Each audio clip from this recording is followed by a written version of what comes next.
race l'avocat que je suis, il te dit rien, comme j'ai la tête dure. Honnêtement. Radio France Internationale, je voudrais juste savoir si c'est un peu tôt, mais s'il reste une image de ces 7 matchs de ce mois ici, ça serait laquelle? On a plusieurs images, surtout nous, c'est surtout chacune de nos victoires. Le peuple marocain qui sort dans la rue.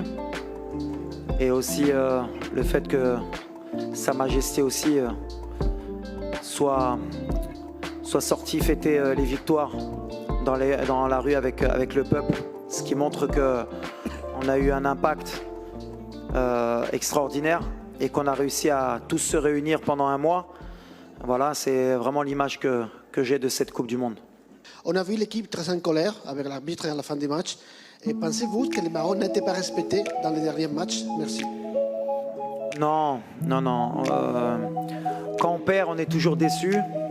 On est toujours un peu énervé, c'est les compétiteurs. Manque de respect, je pense pas. Il y a des erreurs partout à chaque fois, c'est ce qu'on dit. On respecte les arbitres, on respecte l'arbitrage. Nous, on va se concentrer surtout sur ce qui nous a manqué. Pourquoi on n'a pas réussi à gagner les 2 derniers matchs. Et pour progresser, se cacher derrière l'arbitrage, c'est pas marocain. On laisse la fédération toujours s'occuper de ces détails-là. Mais nous, les sportifs, on réagit à la fin du match, mais avec le recul... on n'a pas été à notre niveau comme on le voulait surtout en première mi-temps. Donc c'est ce qui m'intéresse. Je dis bien si c'était à refaire. Qu'est-ce que Walid aurait pu changer ou améliorer? Race l'avocat que je suis, il te dit rien, comme j'ai la tête dure. Honnêtement. Au début de tournoi, on avait 0,01% de chance de gagner la Coupe du Monde. Donc je dis pas 3%, 14, 0,001%. On est arrivé dans le dernier carré de la Coupe du Monde. On a joué, je le répète, que des grandes nations. Alors le Marocain que je suis et le peuple que je connais. ولا كان لاعب هيدا ولا كان لاعب 5 ولا كان لاعب 3 ولا كان. Je l'ai passé au WAC, je connais. Écoute, hamdoulillah, si j'ai un message à envoyer, on est dans les 4 meilleures équipes du monde. Et si tu m'avais dit avant la Coupe du Monde, et si tu aurais fait un tour du Maroc, et même du monde entier, tu aurais dit le Maroc va finir 4e de la Coupe du Monde et va se battre avec les armes qu'elle a. Jusqu'à la dernière minute, tout le monde aurait signé, donc pourquoi je vais changer? On rêvait de passer le premier tour au départ. Aujourd'hui, on est les demi-finalistes et avec la tête haute.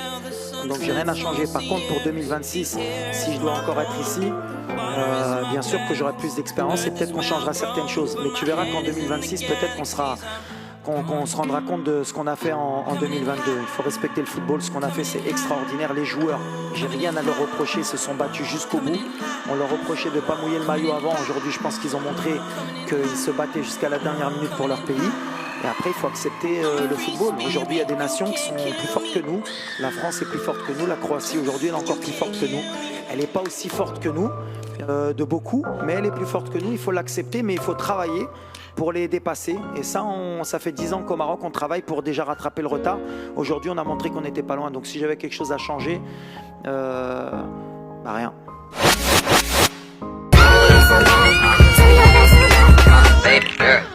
I'm the man from the big B, hey. Won't you come play round my way? Listen to what I gotta say. المدب من تونس. في البداية سيد وليد الركراكي أريد أن أقدم اعتذاري لأني شككت في أحد الندوات السابقة في قدرة المنتخب المغربي وعلى رفع كأس العالم. أثبتتم اليوم بوصولكم لنصف النهائي أنك على حق وأن الحلم مشروع. سؤالي هو هل تعتبر هذا الجيل للمنتخب المغربي هو الأفضل في تاريخ الكرة المغربية، الكرة الإفريقية والكرة العربية؟ شكرا. Non, vous n'avez pas à vous excuser. Les doutes qu'on avait avant cette compétition, tout le monde les avait, que ce soit sur les pays africains ou sur les pays en général arabes. On a un palier à passer. Aujourd'hui, c'est bien. Mais comme j'ai dit, on n'a rien fait. Il faut bâtir sur ça. Aujourd'hui, on a juste prouvé que c'était possible. Avec du travail, avec de l'envie. Et les joueurs, ils ont donné le maximum. Mais ça doit servir d'exemple pour plus tard, que ce soit le Maroc ou un autre pays africain, reviennent plus fort, c'est ce que j'ai dit. Et cet ADN, on le construit pas que le Maroc pour le Maroc, on le construit nous pour notre continent. J'espère que tout le monde aura appris de cette expérience et de cette compétition pour qu'un jour, une équipe puisse réaliser le rêve de tous les Africains. Nous, on a buté en demi-finale, le Ghana avait buté en quart de finale avant, le Cameroun, le Sénégal. Mais à chaque fois, on passe des étapes et il nous faudra encore du temps pour, Inch'Allah, revenir plus fort. Mais vous n'avez pas à vous excuser parce que je pense que vous n'étiez pas le seul. Et même dans mon pays, il y avait beaucoup de gens qui n'y croyaient pas. Après, voilà, nous, on s'est battus pour prouver le contraire. Et c'est pas parce qu'aujourd'hui, on a fait une demi-finale qu'on va se la raconter à dire vous avez vu, vous aviez tort. Non, non, on continue à travailler et on va pas s'enflammer. Après, la deuxième question, Smahlia, cite. No Canet. Fais-nous. Non, justement, je pense qu'on est une des meilleures générations africaines parce qu'on est en demi-finale et ça, personne ne pourra leur retirer. Mais dans le vestiaire, j'ai dit à mes joueurs, si vous voulez rentrer dans l'histoire, il faut gagner une Coupe d'Afrique. Il faut gagner une Coupe d'Afrique. Si on gagne une Coupe d'Afrique, on sera la meilleure équipe de l'histoire africaine jusqu'à ce qu'une autre équipe gagne la Coupe du Monde. Mais il faut que dans les 3-4 ans à venir, cette génération puisse gagner une Coupe d'Afrique. Et je pense que si elle la gagne, ce sera la meilleure parce qu'on va être attendu. Et donc ce sera beaucoup plus difficile pour cette génération de gagner une Coupe d'Afrique. Mais on va travailler dur. On a 1 an pour se préparer pour la Côte d'Ivoire. Et pourquoi pas 2 ans pour voir où se passera la Coupe d'Afrique 2025. Mais comme j'ai dit à mes joueurs, avant d'être le roi dans le monde, il faut être le roi chez soi. Et d'abord, il faut dominer dans notre continent. Alors c'est peut-être un discours un peu agressif de ma part, mais on est ambitieux et on a envie de le faire. Thank you, coach, and good luck for the future. Thank you so much et merci à tous pour votre soutien durant toute la Coupe du Monde. En tout cas, on a pris du plaisir. Et j'ai envie de dire une chose, vive l'Afrique, ou Dima Marlem. Merci.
Boom, boom, boom, boom, boom.